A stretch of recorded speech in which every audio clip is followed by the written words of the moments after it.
Siga con AM, antes de mediodía. Fíjese, esta mañana tenemos el gusto de tener a dos personalidades del mundo de la salud en la Argentina. Permítame presentarlas, por favor, que ya están compartiendo pantalla con nosotros esta mañana. Se trata de la doctora Mirna Biglione, que es investigadora del CONICET, como referente además de virus en la Argentina, este centro que es muy importante decirlo. El CONICET es el Consejo Nacional de Investigaciones Científicas y Técnicas. Y le doy la bienvenida, doctora, un gusto tenerla con nosotros. Muy buenos días, gracias por estar aquí el día de hoy. Muy buenos días, John, muy buenos días. La doctora Laura Bober es también una científica argentina, pero que actualmente está en Houston, en los Estados Unidos. La doctora Bober ha llegado a ser presidenta de este Consejo Nacional de Investigaciones Científicas y Técnicas. Una científica argentina también con nosotros esta mañana de Fides. Doctora Laura Bober, un gusto tenerla con nosotros desde Estados Unidos. Buenos días, John. Muchas gracias por la invitación. Bueno, entramos en materia agradeciéndoles el haber aceptado esta entrevista. Doctora Bober, se ha llevado adelante una investigación, una comparación acerca de estas vacunas de las cuales está hablando el mundo, estas vacunas anti-COVID. ¿Cómo ha sido este trabajo para que usted nos cuente, por favor? Bueno, en realidad la idea surgió de todas las dudas que existen en muchas partes del mundo y sobre todo en Argentina, acerca de las vacunas que se van a recibir ahí. Entonces, mi idea inicial fue tratar de comparar las dos que se están ya administrando en Estados Unidos con la que se sabe que va a ir a recibirse en Argentina. Propuse esto, Mirna enseguida se sintió entusiasmada con la idea y entre las dos recabamos los datos disponibles, tanto científicos como los que encontramos en los sitios web de las diferentes compañías y los datos también disponibles de FDA y CDC en Estados Unidos y en la Argentina del Ministerio de Salud, que fue el que presentó datos referentes a la vacuna Sputnik V. Doctora Biglione, en este sentido, entonces, ¿qué se ha comparado? ¿Efectividad? ¿La manera de elaboración? ¿Cuáles han sido los puntos de comparación de estas vacunas en el trabajo que ustedes han hecho? Sí, nosotros, como dijo la doctora Bober, nos basamos también en los resultados publicados en las revistas científicas. Para la vacuna Pfizer y Moderna estaban publicados parte de los resultados de la fase 3 y para la vacuna Sputnik están publicados en una revista también internacional los de la fase 1 y 2. Así que basado en esos datos hicimos una tabla comparativa sobre la eficacia general en la prevención de la infección sintomática, los efectos adversos, el mecanismo de cada vacuna o la estrategia que se utilizó para cada una de ellas, las contraindicaciones, todas las generalidades que se puede esperar o que se necesita saber sobre una vacuna. Perfecto, doctoras. Vamos a empezar entonces a escudriñar, si me lo permiten, qué han encontrado ustedes en cada una de estas vacunas.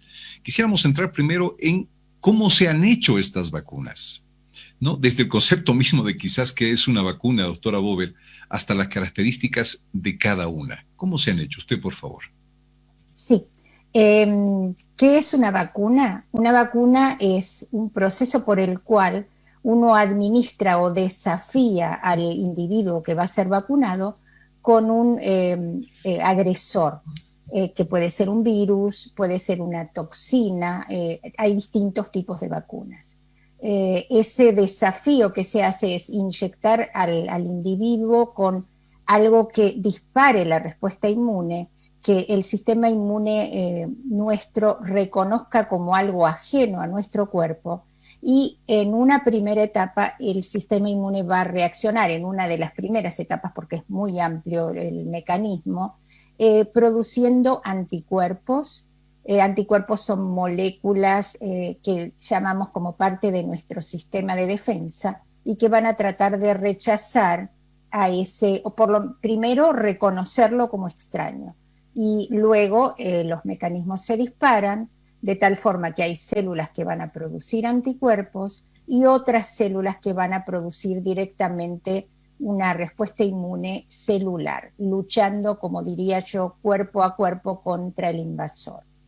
En estas vacunas en particular, la de Pfizer y Moderna, digamos, contra el coronavirus hay básicamente los 4 tipos principales de vacunas que hay son: una, la más tradicional, que es inyectar un virus atenuado o inactivado, dependiendo del mecanismo. O sea, la vacuna de la gripe, por ejemplo, se basa en este tipo de plataforma.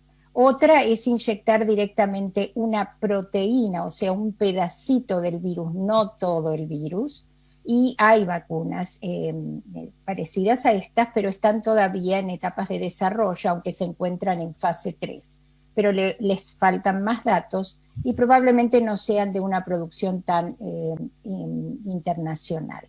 Y después las dos de las que vamos a hablar ahora son, una de ellas es totalmente novedoso, la plataforma que utiliza no ha sido utilizada antes en otro tipo de vacunas, que son las de Pfizer y Moderna, que utilizan lo que se llama ARN mensajero.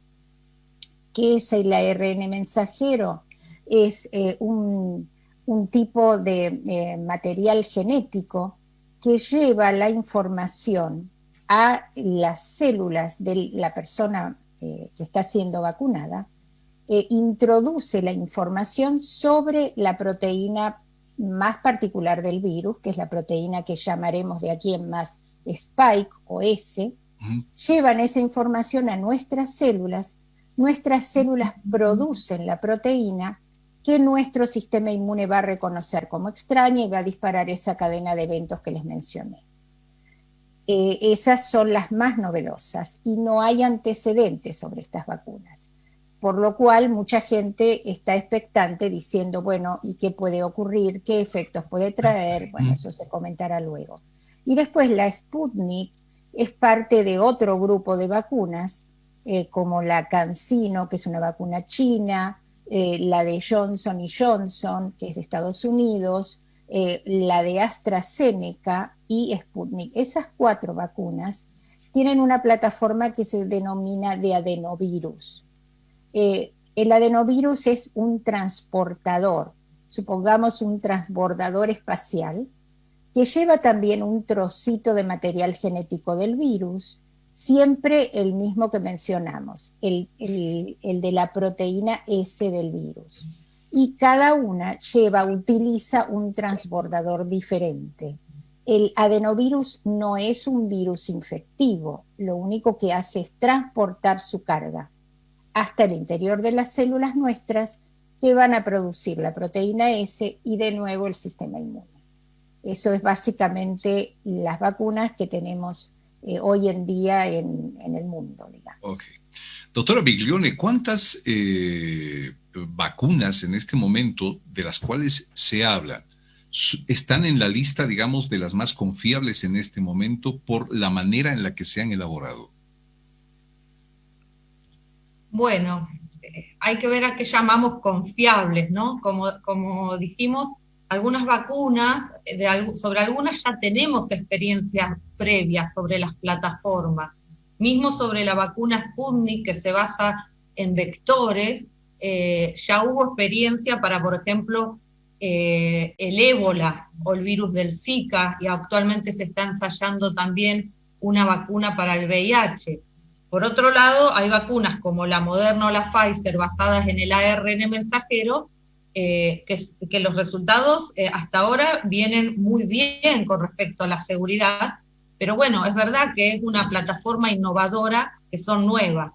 Y después las vacunas inactivadas, bueno, es como por ejemplo, tenemos una plataforma de siempre, es la vacuna que se utiliza para la poliomielitis, por ejemplo, la SAL, o sea que ahí también hay más experiencia. Vamos a entrar en el tema de estas vacunas que han sido investigadas, estas 2 específicamente, porque, doctoras, hay una gran esperanza, pero al mismo tiempo una gran cantidad de desinformación sobre estas vacunas. Claro, y todo termina en, ¿te vas a poner la vacuna? ¿Verdad? Frente a absolutamente todo. ¿Ustedes cómo reaccionan cuando hay esta desinformación y esta pregunta? ¿Te vas a poner la vacuna, doctora Bober? Yo digo sí, y yo ya me puse la primera dosis de una de estas vacunas disponibles en Estados Unidos. Yo creo que eso va a depender de cada uno, y es muy interesante su pregunta porque hace minutos estaba escuchando en la radio local de acá de Estados Unidos un programa en inglés, no era un programa latino, en el que una persona hablaba de lo importante que es tratar de difundir la idea de que deberíamos vacunarnos la mayor cantidad de gente posible, y eso lo puede explicar tal vez Mirna luego. Y la persona entrevistada decía, pero la gente que no se vacuna no le confía al gobierno en Estados Unidos. Y creo que eso a lo mejor tiene que ver, algunas personas no creen en las vacunas, eso es un grupo particular, pero hay otro grupo de personas que tiene miedo porque escucha, no hay suficientes pruebas, se requieren 10 o 15 años para evaluar una vacuna, y hay otras que desconfían en la parte gubernamental, y ocurre eso probablemente en todas partes del mundo. Con respecto a la falta de pruebas de las vacunas, es cierto que la mayoría de las vacunas llevan 10 años como para evaluar, pero primero, la ciencia avanzó mucho en estos años y se pueden realizar las vacunas en periodos más cortos, pero el periodo ese observacional que requieren las vacunas de 10 años, en este momento se está haciendo sobre la marcha, porque la urgencia de este COVID, de esta enfermedad, está apremiando a los científicos y a la gente en general. Yo fui voluntaria no solo por mí de vacunarme, sino también pensando que, bueno, a mi edad puedo ser un caso más de evaluación y considerar, bueno, produjo algún efecto adverso o no, y la observación a largo plazo es importante, porque tengo hijas, familia, gente joven que viene atrás y que quieren tener una cierta seguridad. Doctora, la admiro. Enseguida le voy a pedir el nombre de la vacuna que usted se puso. No se lo digo, en la Pfizer. Se puso la Pfizer en la primera etapa. Sí, acá está Pfizer y Moderna, pero en mi hospital estaban las dos disponibles y los turnos más tempranos eran los de Pfizer. Me gusta Pfizer en particular, es el de la que más datos tengo, pero Moderna creo que es una buena vacuna también. Esas son las que por ahora hay disponibles en Estados Unidos. Ok, ¿cuál haría usted? No sé, ¿cuál es la diferencia entre la Pfizer y la Moderna que están en su cabeza como científica, doctora Bober? Son prácticamente, la plataforma es la misma, las dos son ARN mensajero, los componentes son prácticamente los mismos. Hay algunos componentes que pueden llegar a producir alguna reacción alérgica severa, por eso hay precaución. A mí ni siquiera me dolió la vacuna, o sea, depende de cada uno, pero hay gente que ha tenido reacción previa contra otras vacunas o contra componentes de esta vacuna, que no son el componente principal, sino lo que le llamamos agregados o excipientes. Bueno, de las dos conocía más a Pfizer, tenía datos de respuesta de algunos voluntarios que se vacunaron en Argentina para el fase 3, y la respuesta con respecto a esos anticuerpos que se desarrollan en primera instancia de la respuesta inmune era muy, muy interesante, muy impresionante. De Moderna esos datos no los tenía, pero realmente creo que pueden ser exactamente muy similares. Ok, disimuladamente estamos entrando ya a esta tabla comparativa que ustedes han hecho. Doctora Biglione, antes de ir a esta pausa pequeñita y luego continuar, ¿deberíamos vacunarnos todos? Porque lo que se está haciendo en el mundo para tratar de combatir al menos estas teorías conspirativas que hay de las vacunas, que quieren esterilizar a todos, ¿verdad? Que ya no quieren sobrepoblación, que es una teoría de acabar con la gente de la tercera edad de repente porque ya no se puede sostener económicamente al mundo y todo esto. Se vienen tomando algunas determinaciones como para darle un poco de confianza a la gente. Y doctora Biglione, una de estas es vacúnese el que quiera. El que no quiera, no se vacune. ¿Qué opina usted de esto? No, yo creo que la vacuna no es obligatoria, por lo menos hasta el momento no es obligatoria, y lo cual está bien. Además, todavía no han terminado la fase 3, pero nosotros no nos tenemos que olvidar, porque a veces parece como que quedaría entre paréntesis, que de lo que estamos viviendo es una pandemia. Y uno puede ver en cualquier país que hay personas que están falleciendo, ¿sí? Y que todos estamos viviendo lo mismo. O sea, es la realidad que no debemos negar, que a veces a partir de que fueron pasando los meses es como que las personas se cansaron, ya dijeron, bueno, acá en Argentina al menos están saliendo, es verano, vinieron las fiestas, pero no solo las personas de mayor edad son las que corren riesgo, también el personal de salud que está expuesto, que está en la terapia intensiva con los pacientes severos enfermos por COVID, también las personas que tienen otras enfermedades, comorbilidades, como puede ser una diabetes tipo 1 o 2, como es la obesidad, enfermedades respiratorias o cardíacas crónicas. O sea, y después no nos olvidemos que si bien en la minoría de los casos, pero no están exentos, niños y personas adultas jóvenes también han padecido y padecen COVID severo, y hay también fallecidos. Entonces, si nosotros pretendemos que el virus deje de circular, lo ideal sería que la mayor cantidad de personas estén vacunadas.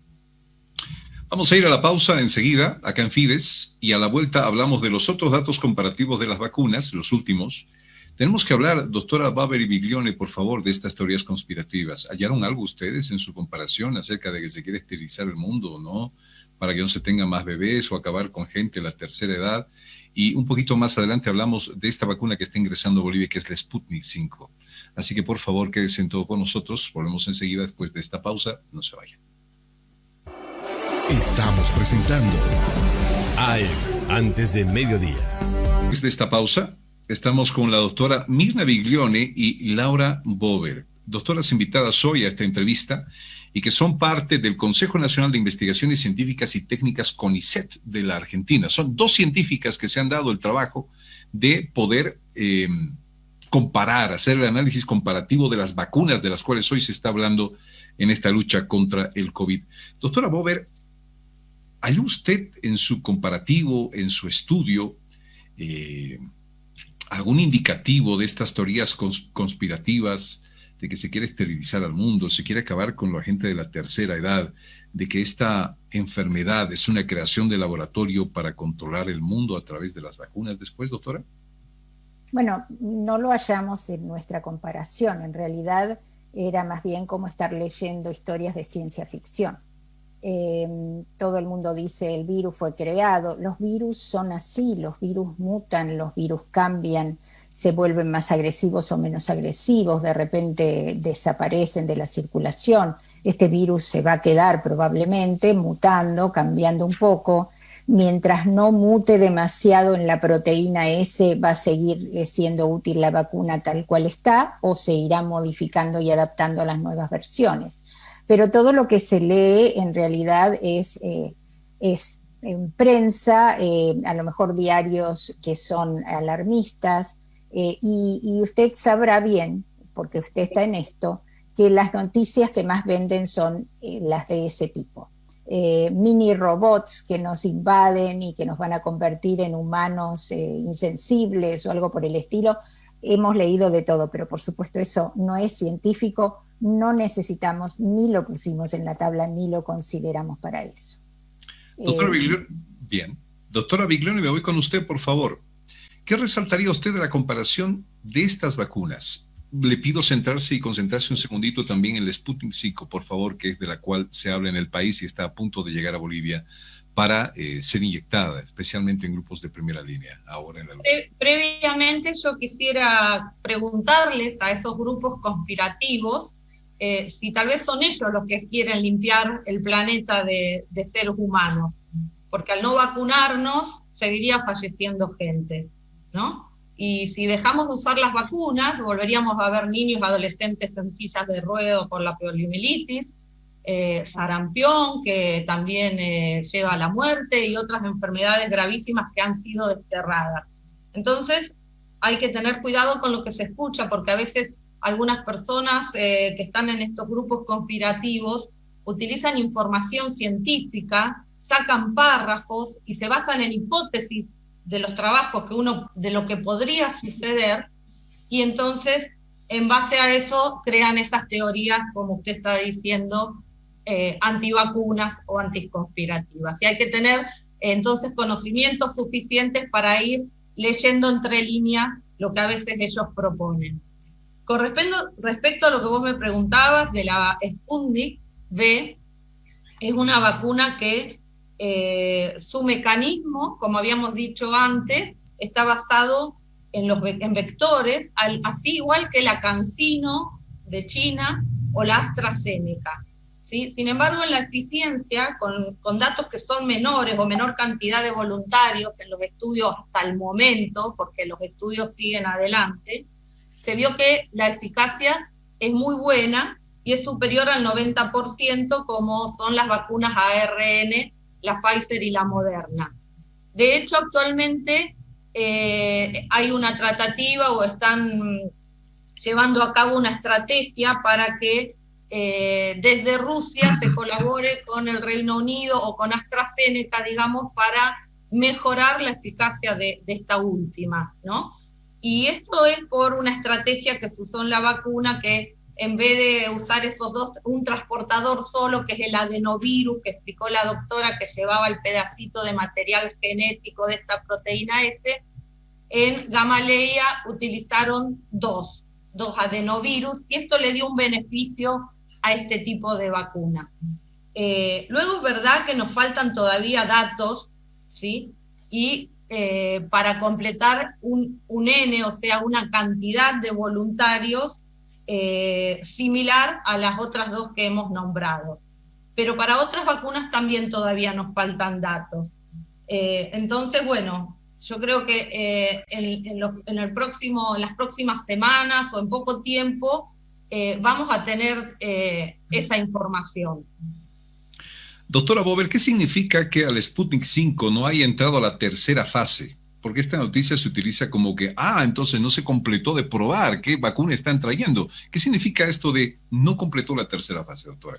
No, en realidad ninguna completó la tercera fase. O sea, la fase 3 están en camino, digamos, se están realizando todas. Se supone que Sputnik avisó que iba a terminar en 6 meses, creo que Pfizer avisó que en 2 años iba a tener todos los datos, pero Sputnik sí está en la fase 3. Lo que ocurre es que ellos en su país y con la autoridad de sus gobernantes, ellos aprobaron la vacuna Sputnik para su población. No hicieron una autorización de uso de emergencia. ¿Cuál sería la diferencia esta? Autorizar es que ya está la vacuna lista para administrar y a lo mejor se hace alguna observación adicional. Pero autorizar de uso de emergencia es algo que es reversible. O sea, si uno autoriza y de repente ve que algo cambia y que es desfavorable, se puede cancelar esa autorización. Bueno, en Rusia ellos autorizaron directamente la vacuna Sputnik y Argentina ha comprado y está administrando basada en los datos que seguramente ellos les compartieron, pero que no hicieron completamente públicos porque dicen que van a publicar. La vacuna Pfizer y Moderna también están en su fase 3. Lo que pasa es que ya publicaron el adelanto de lo que fueron analizando. O sea, todas esas, más todas las demás que mencionamos, CanSino, AstraZeneca, todas están en fase 3. Lo que pasa, por ejemplo, Pfizer y Moderna presentaron sus datos a FDA, FDA dio autorización de uso de emergencia y después publicaron el fase 3, en el punto en el que está analizado. Sputnik hizo eso en su país probablemente. Y un dato interesante que me parece importante destacar, que en Estados Unidos estas dos tienen autorización de uso de emergencia, bueno, Canadá la tiene aprobada. O sea, en Canadá se aprobó directamente la vacuna Pfizer. Eso habla de las distintas políticas de salud en cada gobierno. Deciden en base a cómo se está llevando adelante esta enfermedad y el manejo de la enfermedad en sus países. Doctora Bober, perdón, la pregunta es entonces si hay alguna vacuna, si todas están todavía en tercera fase, 100% segura de ser administrada. Los gobiernos están todavía entonces con signos de interrogación de última etapa, por decirlo así. Sí, eso es así y es lo que comentaba antes.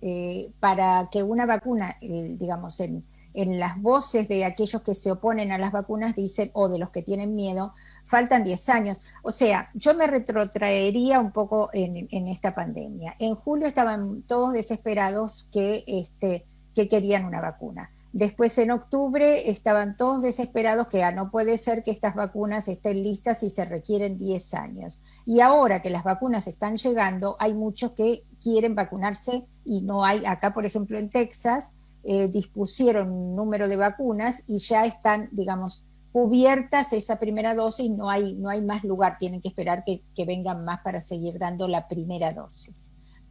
O sea, todo esto lleva a pensar que, bueno, la falta, se me perdió ya cuál era la pregunta suya. Sí, claro, porque a ver, es decir, tenemos gobiernos que están en este momento analizando comprar la vacuna sin que ninguna haya terminado la tercera fase, ¿no es cierto? Sí. Entonces estamos todavía con signos de interrogación si realmente al 100% estas vacunas son efectivas. ¿Eh?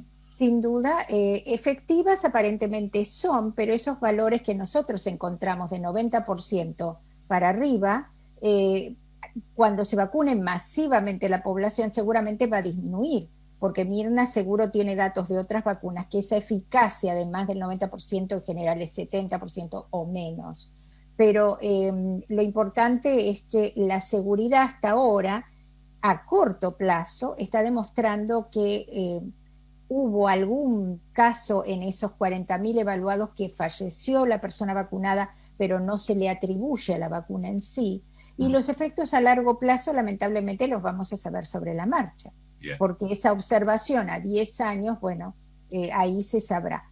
Hay que tener en cuenta que cada vez que aparece una vacuna nueva o un hallazgo científico nuevo, en muchos casos tuvo detractores. Y después con el tiempo se fue demostrando que esto progresaba. Incluso si usted lee el prospecto de cualquier medicamento, yo trabajo en mi hospital con anticuerpos monoclonales, los anticuerpos monoclonales tienen un montón de contraindicaciones y son una terapia para cáncer. Y si usted lee las contraindicaciones piensa, bueno, no me lo daría, pero uno tiene que evaluar el costo-beneficio. Bien. Doctora Biglione, concordará conmigo de que, claro, esto de la tercera fase crea dudas y las dudas crean miedo, ¿no es cierto? Yo quería aclararle interrumpo, disculpa, pero hay algo que para que se entienda y recordar, que igual la fase 1 y 2, que son las que están publicadas, de las 3 vacunas de las que estamos hablando, se encargan sobre todo de evaluar la inmunogenicidad, o sea, si dan respuesta, pero además la seguridad, ¿sí?, de las vacunas con respecto a los efectos adversos. Si bien esa seguridad se sigue evaluando luego en la fase 3, pero para que pase a la fase 3, esa fase 2 tiene que haber sido positiva, ¿no? Y todas pasaron esa fase.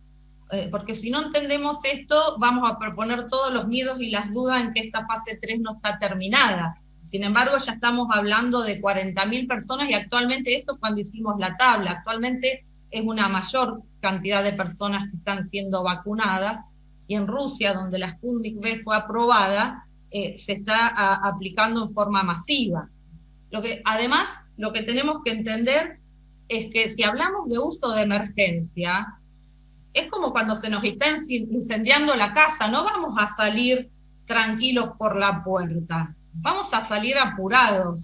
Entonces, la autorización de uso de emergencia y esta rapidez para llegar a un resultado que la verdad que la ciencia ha logrado un avance impresionante, y además era de esperar, porque muchas de las plataformas de estas vacunas, no es que empezaron ahora con el SARS-CoV-2, empezaron antes con el MERS, con el SARS-1, las vacunas vectoriales ya se venían estudiando antes, y bueno, ante esta pandemia ya tenían una base para arrancar a estas investigaciones nuevas contra el coronavirus. Pero un uso de emergencia es porque hay una pandemia. Entonces tenemos que tener en cuenta también lo que es riesgo-beneficio. Yo prefiero tener un efecto adverso por una vacuna, o si me tienen que rescatar, si te hago una reacción un poco más severa o no, a estar internada grave, intubada, o tener una traqueotomía, o fallecer por el coronavirus, si soy una persona de riesgo mayor de edad, más aún. Pero además, no sé si entro en esa minoría de adultos sin enfermedad que puedo padecer un COVID severo. Doctora Biglione, ¿es la Sputnik la que trae más seguridad, sin embargo? Estamos hablando de las de Moderna y Pfizer. Y la Sputnik, hasta ahora no se han descrito efectos severos en cantidad, pero todavía no. Con respecto a eso, para decir una es más que la otra, faltan un poco más de datos, ¿sí? Pero todas en general están dando resultados de seguridad. Tal vez la Moderna presentó una prevalencia, una cantidad de efectos severos un poquitito más alta que la Pfizer, pero es mínimo con respecto a la cantidad de voluntarios que han sido vacunados. Bien, yo le pondría, no sé si llamarle un ranking, pero en cuestión de más seguridad, primero estaría ¿cuál vacuna? La más confiable, ¿cuál es en este momento? Por los datos que tiene. Yo creo que sí. Es difícil responder. Confiable en cuanto a eficacia son las tres, están dando buenos resultados. Confiable en cuanto a seguridad, hay que esperar, como dijimos, tal vez a igualar el número de cantidad de voluntarios para que la comparación sea válida. ¿Se entiende? Claro. Claro, y además, por ejemplo, perdón, acotando un poquito a eso, ahora que se está vacunando masivamente en Argentina, y en Rusia ya llevan 800.000 vacunados, por ejemplo. Se están recabando esos datos, pero uno no puede decir, bueno, uno tuvo fiebre, el otro se desmayó, el otro... Se están juntando y cuando se envían al Ministerio de Salud, por lo menos eso es lo que pasa en Argentina, tenemos datos, por ejemplo, en la provincia de Santa Fe, y yo vi que de 2.000 vacunados, me dijeron, no los divulgues todavía porque tienen que ir al Ministerio de Salud, de 2.500 vacunados hace una semana, solo 46 habían tenido fiebre, dolor en el sitio de inyección, ninguno tuvo reacción anafiláctica. En los vacunados en mi institución pasa más o menos lo mismo, ya llevamos 8.500 vacunados, estamos hablando de Pfizer y Moderna, las dos fue una o la otra, y los efectos adversos fueron fiebre, dolor en sitio de inyección, alguna reacción anafiláctica que se resolvió inmediatamente en el periodo de observación post vacuna, porque se observa a la persona entre 15 y 30 minutos, no se le está dando a la gente que tiene ya de historial de efectos adversos importantes. Entonces hay grupos que no están siendo grupos de individuos que no están siendo vacunados porque todavía no hay suficientes pruebas para ellos. Las embarazadas, las que están lactando, gente que ha tenido reacciones importantes a cualquier componente de cualquier vacuna o que tuvo una reacción a la primera dosis. Doctora, me está dando una información sumamente importante. Si llegan las vacunas, lo primero que hay que hacer es separar grupos de riesgo, ¿verdad? En los cuales todavía no se haya probado o puede ser que produzca algún otro efecto. ¿Me repite esta lista? ¿Mujeres embarazadas? En esos grupos no se está sugiriendo que se vacunen. Por lo menos Sputnik directamente los prohíbe, eso está descrito, está contraindicado, está en nuestra tabla, pero hay precaución en el caso de Pfizer y Moderna, embarazadas, las mujeres que están en periodo de lactancia, los inmunodeprimidos que tienen enfermedad de base, Mirna seguramente puede agregar algún otro. Enfermedades infecciosas agudas en curso o enfermedades crónicas que alteren el malestar general, o sea, inmunosuprimidos, personas con trasplante, personas con drogas que están utilizando, por ejemplo, en algunas enfermedades autoinmunes, como puede ser la esclerosis múltiple o el lupus. Bueno, para Sputnik V, todas esas poblaciones aún, algunos grupos de inmunosuprimidos están en debate, están viéndolo, pero en las demás están contraindicados, ¿sí? Y para las Sputnik y Moderna, algunos de los que están contraindicados en la Sputnik están como precaución, o sea que lo pueden hablar con su médico de cabecera y se evaluará si se la van a aplicar o no se la van a aplicar. Lo mismo sucede con los mayores de edad para la Sputnik. Actualmente están estudiando una mayor cantidad de personas mayores de edad en Rusia, y bueno, cuando acá ese grupo no está contraindicado en Argentina y están esperando los resultados porque seguramente van a dar resultados positivos de que se puede aplicar, y entonces cuando esos resultados, para hacer todo en forma prolija y científicamente con datos, se empezará a aplicar acá en Argentina la Sputnik también a mayores de edad. Yo creo que es muy importante de que tener en cuenta que las vacunas, además de los grupos que pueden ser antivacunas o demás, pero al margen de eso, lamentablemente han tomado un partido, una postura de política, se han politizado, ¿no es cierto?, a nivel internacional. Entonces, como dijo Laura, hay países que para algunas vacunas decidieron el uso de emergencia, la autorización para uso de emergencia, otros la aprobaron, ¿sí? Canadá, Estados Unidos, porque cada uno decidió el gobierno según lo que le pareció lo mejor. Si nosotros no confiamos en nuestras instituciones regulatorias y en el marco legal y regulatorio de cada país, estamos en un problema. Porque nosotros acá tenemos a la ANMAT en Argentina, que fue la que autorizó a la Sputnik para que el gobierno tomara luego la decisión. Entonces, estamos planteando que el debate que a veces se da es sobre la confianza de las instituciones, ¿sí? Más allá de que tengamos que tener los datos objetivos científicos, ¿no? Que fue lo que hicimos y fue la intención con Laura. Bueno, acá están, estos son los datos que existen hasta el momento. Bien. Objetivamente, ¿sí? Doctora Bober, ¿quería decir algo más usted? Adelante, por favor.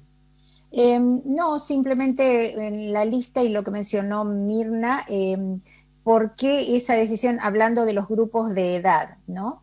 La vacuna Sputnik V está, digamos, aprobada o aceptada para un grupo de 18 a 60 años. Mientras que tanto Pfizer como Moderna es para mayores de 16 o de 18. Y usted me puede decir por qué se basaron en eso. Bueno, en el fase 3 de Pfizer hubo 8.000 personas mayores de 65, o sea, ya se evaluó en ese grupo etario. En el de Moderna, 7.000 personas, mientras que en Sputnik 5 no tenían un número considerable de mayores. Lo están haciendo ahora en Rusia, se supone que van a presentar los datos, y es por eso que ellos mismos acotan la edad entre 18 y 60. No es que les vaya a hacer mal, porque después pueden venir a decir, bueno, ahora se puede dar a los mayores de 60, ¿y por qué antes no? No era que les estaba haciendo mal, sino que simplemente no había datos suficientes sobre ese grupo etario, y por eso se recomendaba no darlo. Lo mismo puede pasar con las embarazadas. Tenemos el caso acá, un caso particular de una enfermera amiga joven que se dio la primera dosis de Pfizer, quedó embarazada y no sabía si darse la segunda o no. Estamos por verlo. Vamos a saber qué decide ella de acuerdo con su médico. Y nada más, muchísimas gracias a la doctora Mirna Biglione y doctora Laura Bober, que nos han atendido en Fides hoy para hablar de este tema de las vacunas. Saque sus propias conclusiones. Amigos, llegamos al final de AM Fides esta mañana. Muchísimas gracias por habernos acompañado a todos ustedes y nos reencontramos mañana desde las 10 de la mañana para hacerle compañía a través de esta frecuencia en radio y televisión. Ya viene la hora del país. Fides presentó Antes del Mediodía.